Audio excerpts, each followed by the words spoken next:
안녕하세요. 백두산 금융연구소의 백두산입니다. 7월 4일 목요일 아침 9시 7분입니다. 미국과 유럽 증시는 상승 마감했습니다. 재료가 있긴 있었습니다. 여러 가지 경제 지표들이 발표됐는데요. 그 경제 지표들이 시장에 우호적으로 발표가 된 겁니다.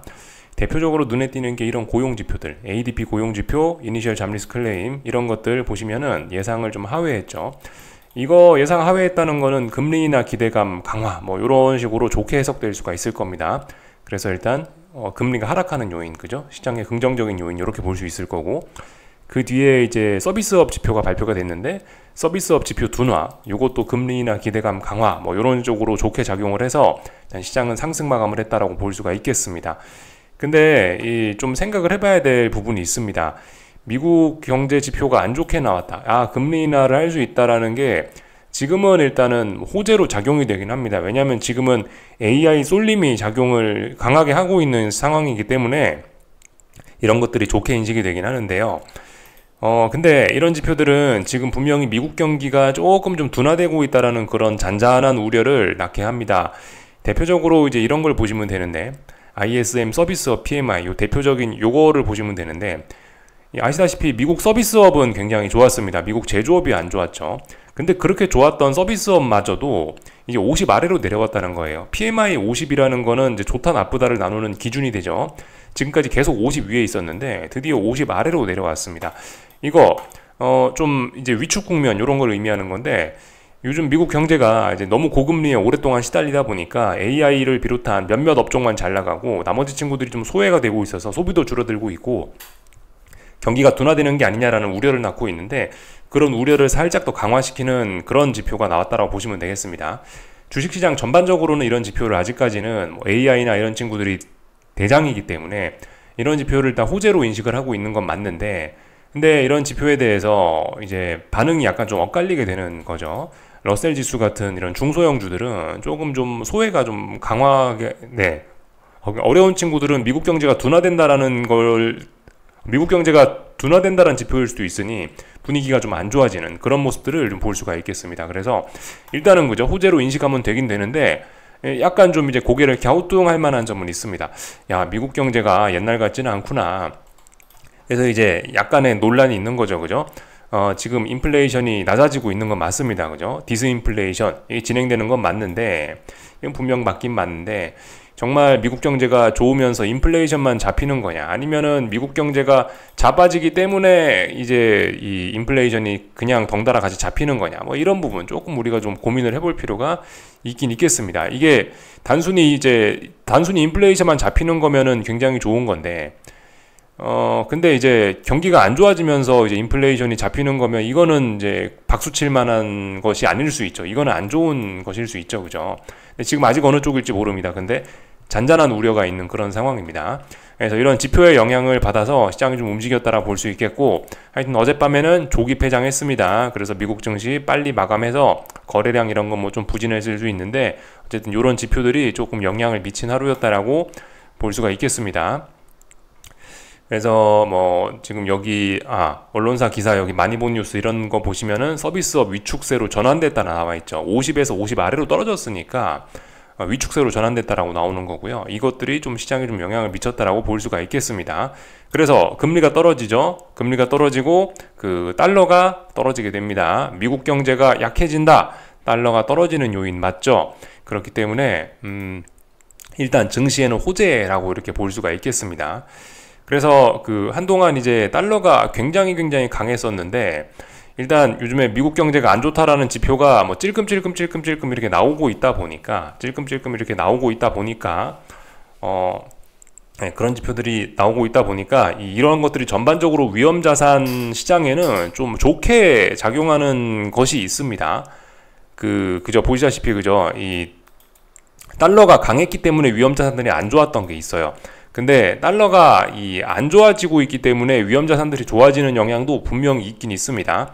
근데 이 달러가 약해지기 때문에 위험자산들이 좋아지는 거는 일단 조금 제한적으로 좋아지고 있긴 하죠. 아직까지는 왜냐면 AI 쏠림이 심각하니까요. 아직까지는 얘네가 대장이니까요. 그래서 일단 이렇게 볼 수가 있겠습니다. 근데 일단 지금 분위기상으로 봐서는 그렇게 돼서 일단 달러 약세가 조금 눈에 띄긴 띄는데, 달러가 약해지면서 이제 무슨 일이 나타나냐, 원자재라든가 다른 소외됐던 친구들이 다 같이 분위기가 좋은 현상이 지금 나타나고 있거든요. 그래서 지금 AI 쏠림이 심각해지고 있긴 있는데 그 와중에 다른 친구들도 좀 같이 올라올 가능성이 조금씩 높아지고 있습니다. 네. 물론 어젯밤에 있었던 흐름은 요렇진 않았지만은 이렇게 될 가능성이 좀 보이는 것 같아요. AI 쏠림이 조금 완화되고 다른 주식들도 같이 손잡고 올라가는 뭐 요런 모습들로 나타나려고 하는 지금 초창기가 아닌가 싶은 생각이 어젯밤에 조금 좀 들긴 했습니다. 물론 근데 아직까지 AI 쏠림 유효, AI 쏠림은 여전합니다. 다 본 것 같고요. 그래서 이제 좀 자세한 기술적인 이야기를 좀 해보자면은 요런 모습이죠. 그 엔비디아가 귀환했습니다. 엔비디아가 다시 이제 4% 급등하기 시작했습니다. 어젯밤에 결국 그죠? 엔비디아가 좋아지니까 빨간색이 좀 많아졌습니다. 러셀 지수 이런 친구들이 좀 잘 못 버티고 있고요. 확실히 엔비디아가 강하게 존재감을 드러내면 다른 종목들이 다 안 좋아지는 게 좀 맞긴 맞는 것 같습니다. 근데 아무튼 엔비디아 어젯밤에 상승을 해서 좀 분위기가 좀 좋아지긴 했는데, 야, 엔비디아가 좋아지는 게 이게 이제 한 번 좋아지고 마는 거냐 아니면 계속 좋아질 거냐 일단 좀 확인은 좀 필요합니다. 근데 일단 분위기상으로 봐서는 조금 더 좋아질 수 있을 것 같긴 합니다. 엔비디아가 일단 상승 목표치가 일단은 이 단기 바닥 정도는 만들었고, 일단 그러면 상승 목표치가 일단 전고점까지는 좀 열릴 수 있겠죠. 근데 일단 좀 매물대가 좀 있기 때문에 사실 매물대가 있다라고 하기보다는 일단 어떤 상승 목표치가 약간 좀 제한적이라 가지고 움직임이 일단 조금 좀 둔화가 될 수 있는 걸 기대하는 그런 시점이긴 합니다. 어쨌든 오르긴 오른다. 일단 바닥은 만들었다. 그럼 위로 더 올라가겠다라는 이야기를 어젯밤에 하긴 한 건데 엔비디아가 근데 막 옛날처럼 막 이렇게 탄력적인 랠리를 할 수 있는 그런 구간은 분명히 아니긴 합니다. 왜냐하면 이제 어느 정도 목표치가 조금 일단 제한이 되어 있는 상황이기 때문에 이런 점들을 일단 좀 볼 수가 있겠습니다. 그리고 어제 엔비디아가 올랐다면 당연히 나스닥 올랐겠죠. 나스닥 보시다시피 잘 올라가고 있는 이런 모습입니다. 그죠? 말씀드렸다시피 이 탄력적으로 오르는 게 가능한 상황입니다. 왜냐하면 이미 그 전날 여기 7월 2일날 중요한 저항을 다 돌파한 차겠기 때문에 이제 급등하는 게 자연스러운 상황이고, 그래서 비교적 탄력적으로 올랐습니다. 이상한 거 없죠. S&P도 같이 잘 올랐어요. 그래서 S&P 나스닥 신고가. 엔비디아가 올라가다 보니까 이제 러셀 지수는 조금 좀 서운했습니다. 하지만 빠질 생각은 없다. 달러가 약하고 이런 것들이 좀 위험자산에 전반적으로 좋은 영향을 미쳐서 그 러셀 지수나 이런 친구들이 하락은 하지 않는다. 뭐 이 정도 내용이 일단은 나타난 것 같습니다. 이렇게 보시면 될 것 같고요. 유럽 증시도 좀 잠깐 보면은 좋을 것 같은데, 잠시만요. 유럽 증시도 조금 보면은 이런 모습입니다. 유럽 증시도 올라가고 있죠. 하여튼 다 같이 올라가고 있어요. 프랑스 증시도 그렇습니다. 프랑스 증시도 어젯밤에 올라가고, 유럽 증시도 그렇고 전반적으로 지금 다 어쨌든 달러가 좀 약해지면서 어젯밤 지표가 좀 영향이 있긴 있었던 거예요. 그래서 이런 모습들을 좀 보였습니다. 위험자산들이 대부분 다 올라가는 그런 모습들. 그래서 구리 가격도 오르고, 이 국제유가도 오르고, 금값도 오르고, 그래서 지금 시장이 AI 쏠림이고 나머지 친구들 소외되고 있었는데, 이 소외되던 친구들이 좀 같이 좀 위로 올라갈 가능성, 요런 게 조금 생겼습니다. 그래서 일단 어떤 뭐 랠리 이런 건 일단 시작됐다라고 보시면 되겠습니다. AI 랠리 이런 건 일단 시작이 됐다. 왜냐하면 나스닥이 일단 올라가고 있기 때문에 일단 AI 랠리 이런 건 일단 시작됐다라고 볼 수가 있겠습니다. 어쨌든 좀 전에 보여드렸다시피 달러가 약세를 보이고 있기 때문에 나타나는 모습이, 하여튼 다른 소외됐던 친구들이 좀 비교적 좋은데, 지금 소외됐던 친구들의 대표라고 한다면 2차전지를 볼 수가 있겠습니다. 테슬라 어젯밤에도 6% 올랐거든요. 이런 점들 보시면은 지금 2차전지도 좀 같이 좀 해먹으려는 그런 모습들이 좀 보이고 있습니다. 2차전지도 같이 좀 이제 손잡고 올라가려고 하는 그런 모습들이 좀 나타나고 있습니다. 하지만 말씀드렸다시피 대장은 엔비디아입니다. 대장은 아직 엔비디아고 테슬라는 대장은 아닙니다. 얘는 소외된 친구에 불과합니다. 그래서 일단 이런 내용들을 좀 봤고요. 그래서 이거는 그 리튬 가격이군요. 그 탄산 리튬 뭐 그런 가격인데, 이런 것들을 보시면은 이것도 원자재죠. 원자재 가격들이 어제 우리 한국에서 LG 에너지 솔루션이라든가 2차전지 친구들 많이 올랐잖아요. 이런 것들 오르기 전에 벌써 얘네가 약간 단기 바닥 정도 만드는 모습이 좀 나타나긴 했거든요.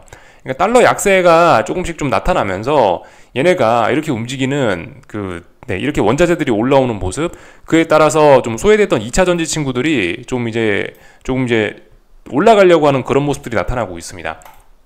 그래서 지금 보시면 약간 증시는 양대축, 2차 전지하고 AI가 이렇게 좀 같이 붙어서 좀 이렇게 움직이려고 하는 모습들이 좀 나타나고 있고, 나머지 친구들은 근데 아니죠, 그죠? 어젯밤 보셨다시피 지금은 이제 대형주가 움직이고 AI가 움직이고 큰 친구들이 움직이다 보니까 중소형주는 상대적으로 부진할 수밖에 없다. 이런 것들 생각해 볼 수 있겠죠. 어제 코스닥 스몰 지수가 하락한 거, 이런 것들 보실 수가 있겠죠. 지금은 대형주가 가고 있습니다.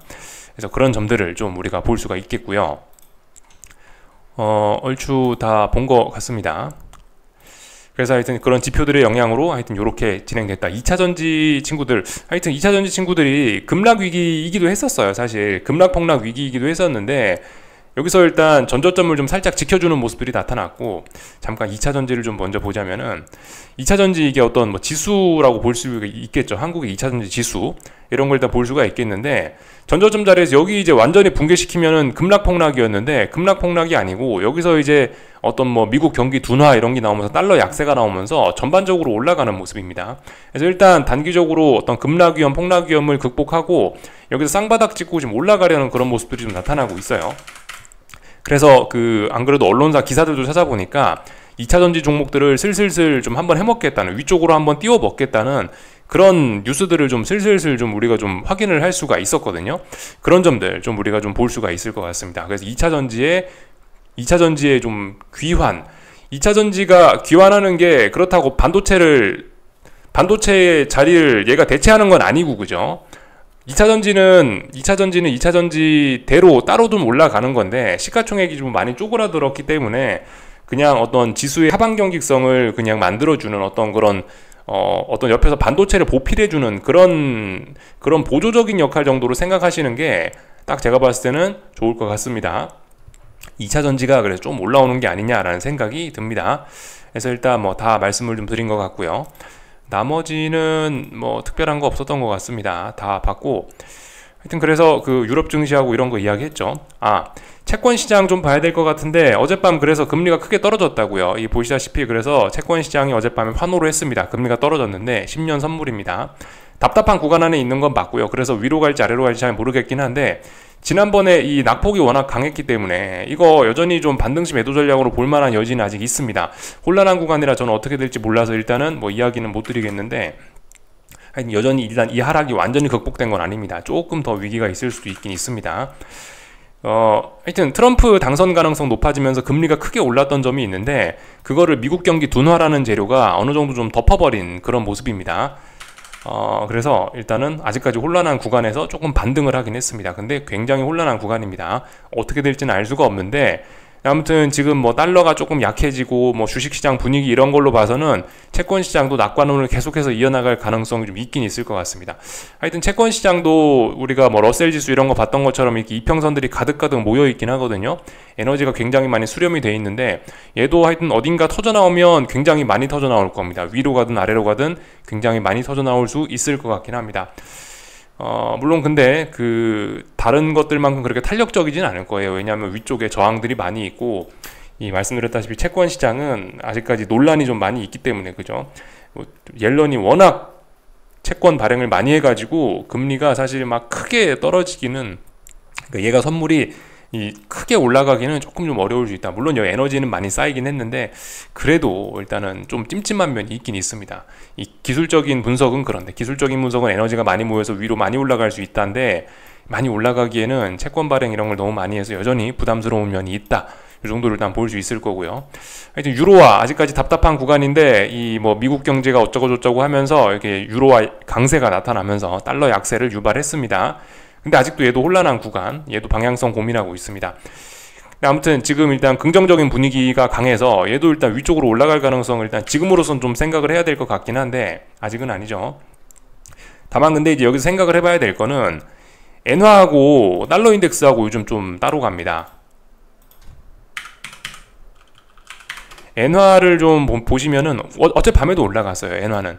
그러니까 엔화의 움직임하고 달러 인덱스하고 약간 디커플링이 됐습니다.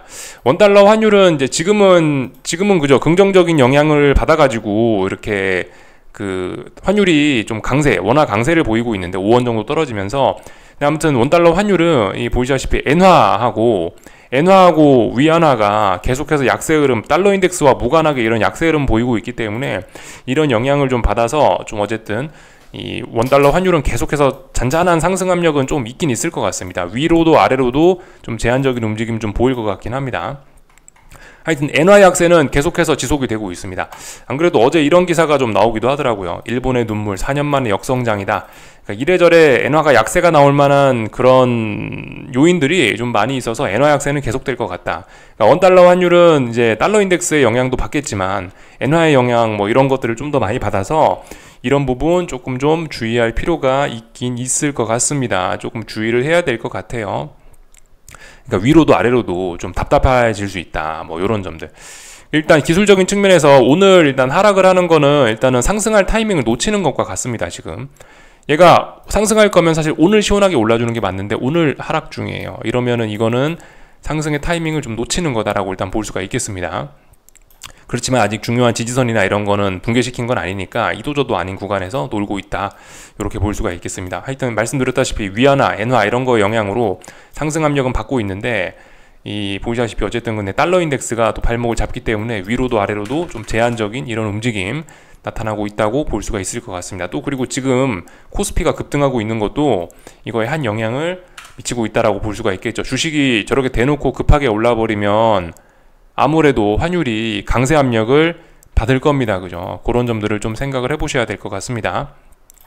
다 말씀을 드렸고요. 이제 한국 증시 조금 좀 이야기할까 하는데, 어제 하여튼 금융주들이 막 엄청나게 오르더라고요. 금융주들하고 보험주 이런 것들이 좀 많이 오르긴 올랐는데, 뭐 왜 그런가 안 그래도 싶어갖고 조금 찾아보니까 오늘도 지금 금융주 많이 오르고 있습니다. KB금융, 신한지주 이런 거 1점 몇 %씩 올라가고 있는데, 이게 뭐 어쨌든 이런 식으로 물론 이 뉴스 때문에 지금 어제 뭐 KB금융하고 신한지주가 올랐다는 건 아니고, 금융주나 보험주들이 아무튼 요즘에 전반적으로 좋은데, 이런 식으로 정부에서 요즘 밸류업이니 뭐니 이러면서 굉장히 증시 부양책을 강하게 쓰고 있기 때문에 그런 거에 영향을 받아서 금융주가 강하구나라고 일단 볼 수가 있을 것 같습니다. 그래서 전반적으로 지금 시장 분위기가 굉장히 뭐 좋다라고 이렇게 볼 수가 있겠습니다. 코스피. 실제로 아무튼 이 어젯밤에 엔비디아가 이제 귀환을 했죠. 뭐 하루만 귀환할지 어쩔지 모르겠지만 조금 엔비디아가 어쨌든 당분간 좀 잘 나갈 수 있을 것 같긴 하고, 엔비디아 귀환하면서 지금 코스피는 이제 신났습니다. 반도체가 올라가면서 이렇게 지금 1% 올랐고요. 그래서 코스피는 어떻게 됐죠? 레벨업 됐습니다. 레벨업. 그래서 이 지난번에 말씀드렸던 어떤 그런 상승 에너지 누적된 부분을 시원하게 터트리는 모습이고, 레벨업 됐으니까 이거 N자로 이렇게 올라간다라 보실 수가 있겠습니다. 지난번에 말씀드렸던 이런 사례들 보여드렸죠. 여기 2020년 겨울 사례입니다. 이런 식으로 될 수 있다고 말씀드렸죠. 지금 이것과 비스무리한 그런 모습이라 좀 볼 수가 있겠습니다. 지금 그렇게 될 수 있어요. 물론 그때보다 힘은 물론 2020년이 훨씬 셌고 지금은 좀 약하지만 어쨌든 터트려진 거고, 위로 지금 변동성을 터트리고 있는 겁니다. 그래서 풋옵션이 막 시작부터 반토막씩 죽어내리고 콜옵션들이 막 폭등을 하기 시작하는 게 이제 지금 모습이라고 볼 수 있겠습니다. 외과 콜들이 막 100% 가까이 지금 나고 있거든요. 이런 모습들을 보면서 앞으로 이제 급등 랠리 가능성을 좀 생각을 해볼 필요가 있겠습니다. 근데 말씀드렸다시피 달러 약세 이런 것들이 원자재들 이런 쪽에 굉장히 또 긍정적인 영향 이런 걸 미쳐서 2차 전지 쪽으로 지금 좀 시장이 좀 해먹고 싶은 생각이, 2차 전지도 같이 띄워먹고 싶은 생각이 있는 것 같은데, 그래서 코스닥도 지금 신나게 같이 올라오는 그런 모습이죠. 그죠? 그래서 2차 전지 이런 거에 힘을 받아서 코스닥도 올라오고 있다. 코스닥이 소외되는 게 아니고 코스닥하고 코스피가 지금 같이 올라갈 듯한 그런 모습으로 지금 움직이고 있는 뭐 그런 상황이 됐습니다. 원웨이 상승장 가능성 오늘 있습니다. 왜냐면은 지금 보시면은 이제 코스피가 이 시작부터 강력한 매수세가 들어온 거죠. 그리고 지금 보시면 갭 상승한 거 갭을 메웠습니까? 갭 안 메웠죠. 가볍게 아래 꼬리 달고 지금 올라가고 있기 때문에 뭐 물론 너무 많이 올라서 좀 부담스러울 수 있으나 사실상 뭐 원웨이 상승장 그런 생각을 좀 하시면 좋을 것 같고, 그래서 보시면 외국인들도 일단 선물 매수가 1조 원 가까이 시작부터 강하게 들어오고 있습니다. 이거 일단 뭐 새로운 시세의 시작, 일단 이런 개념으로 일단 좀 봐야 될 것 같긴 합니다. 당분간 어떤 급등 랠리 일단 이런 걸 펼치고 그 이후가 이제 좀 문제가 되긴 하겠죠. 지금 한국 증시 일단 지금은 올라가니까 좋긴 한데 엔비디아의 한쪽 어깨에 손을 올리고 코스피, 뭐 하이닉스, 삼성전자 이런 친구들이 지금 어쨌든 그래서 굉장히 좋긴 한데, 좋은 거는 일단 지금 당장은 좋긴 한데, 근데 하여튼 좀 문제가 좀 없진 않죠, 그죠? 조금 좀 주의를 하긴 해야 될 부분이 있습니다. 한국은 너무 지금 부양책 쓸 타이밍이 아닌데 좀 부양책을 막 인위적으로 막 끌어다가 너무 많이 좀 쓰는 경향이 있어서 지금 그런 부양책의 결과로 지금 증시가 이렇게 올라가는 측면도 분명 없진 않아서 이후에 이제 랠리 이후의 부작용은 조금 좀 고민을 해야 될 수 있는데, 아무튼 일단 지금은 이제 오버슈팅 랠리 이런 거를 시작하자라는 지금 첫 번째 장대 양봉이 나오는 그런 구간인 것 같으니 당장은 뭐 일단 그런 거를 이야기할 필요는 없겠지만은, 어쨌든 이 랠리가 끝난 뒤에는 조금 좀 골치 아플 수가 있을 겁니다. 그래서 그런 부분은 좀 머릿속에 좀 염두를 해놓고 있어야 될 것 같습니다. 그래서 하여튼 코스피, 코스닥 둘 다 올라가고 있고 뭐 그런 모습이다라는 걸 일단 좀 말씀을 좀 드려봤고요. 오늘 그죠, 뭐 신한지주라든가 이런 친구들, 금융주들 이미 어제 사실상 레벨업을 했고, 그렇기 때문에 신고가 랠리 이런 게 불가능한 게 아니라고요. 그래서 계속해서 올라가고 있고, 삼성전자 안 갈 수가 없겠죠. 삼성전자 안 갈 수가 없고, 하이닉스는 뭐 오늘 고점 살짝 높이는가 했지만 일단 고점을 높이진 못했고, 하여튼 계속해서 그냥 답답한 그런 구간들. 에코프로라든가 2차전지 친구들이 올라오고 삼성전자가 올라오니까 하이닉스로 갈 돈이 좀 모자랐나 봅니다. 일단 하이닉스는 지금 현재는 조금 답답한 모습 보이고 있으나 이거는 여전히 우상향 압력이 좀 있는 걸로 좀 봐야 되고, 계속해서 어떤 매집 관점 이런 거는 일단은 뭐 유지하겠습니다. 그리고 뭐 현대차 이런 친구들도 뭐 계속해서 뭐 올라가는 것 같고, 그죠? 글로비스 올라가면 현대차도 아마 올라가고 있을걸요, 그죠? 오늘 시장 분위기 좋으니까 현대차도 올라가고 있죠. 그래서 지금 코스피는 레벨업 됐기 때문에 굉장히 좋긴 좋습니다. 다만 이제 하이닉스는 지금 당장 뭐 급등폭등 랠리를 시작은 하진 못하고 있네요. 조금 답답한 모습이긴 하나 어쨌든 매집 이런 건 계속해서 좀 유효할 것 같습니다. 다 좀 말씀을 좀 드린 것 같고요. 하여튼 2차전지 친구들 좀 올라오겠다라고 여기저기서 좀 이야기를 좀 많이 하는 것 같더라고요. 그래서 2차전지가 요즘 다시 뜨거운 관심을 받고 있고, 그래서 어제 테슬라도 좀 많이 올라가고 있고 그런 게 있습니다. 2차전지에 좀 관심을 가져봐도 나쁘진 않은데, 근데 어쨌든 대장은 반도체라는 걸 좀 알아두셔야 되겠습니다.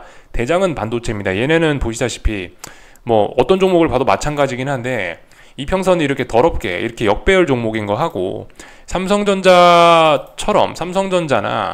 아니면 이런 하이닉스처럼 이런 정배열 종목하고 이거는 기본적으로 힘이 다르기 때문에, 그죠?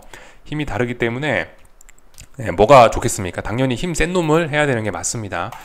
2차전지 친구들도 올라올 수는 있어요. 올라올 수는 있는데, 그래봐야 이제 하락 추세 중에 반등일 가능성이 좀 높을 거고, 그렇기 때문에 지난번 하락 추세의 영향을 받으면서 올라오기 때문에 좀 약할 수밖에 없을 거고요.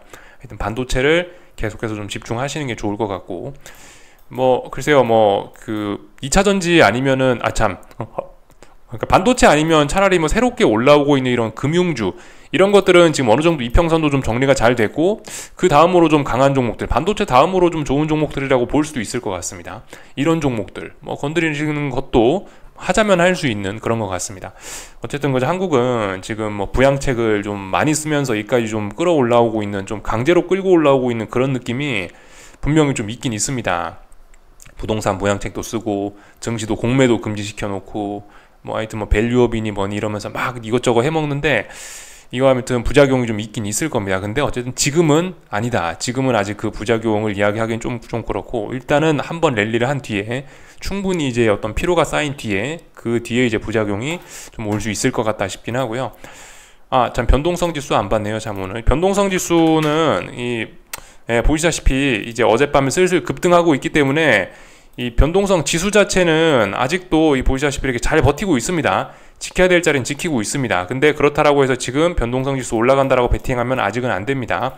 아마 지금 이제 시장이 슬슬 탄력적으로 올라가기 때문에 얘가 하방 경직성을 보이는 게 있는데, 얘가 이제 탄력적으로 올라가는 거하고 하방 경직성 보이는 건 약간 다른 겁니다. 의미 있게 올라오겠다라는 그런 신호는 아직까지는 없는 거라고 일단 볼 수가 있겠습니다. 그래서 일단 여기까지 말씀드리면 될 것 같습니다. 전반적인 내용들 다 봤고요. 궁금한 거 리플 남겨주시고요. 오늘 저녁에 뵙도록 하겠습니다. 여기서 마치겠습니다.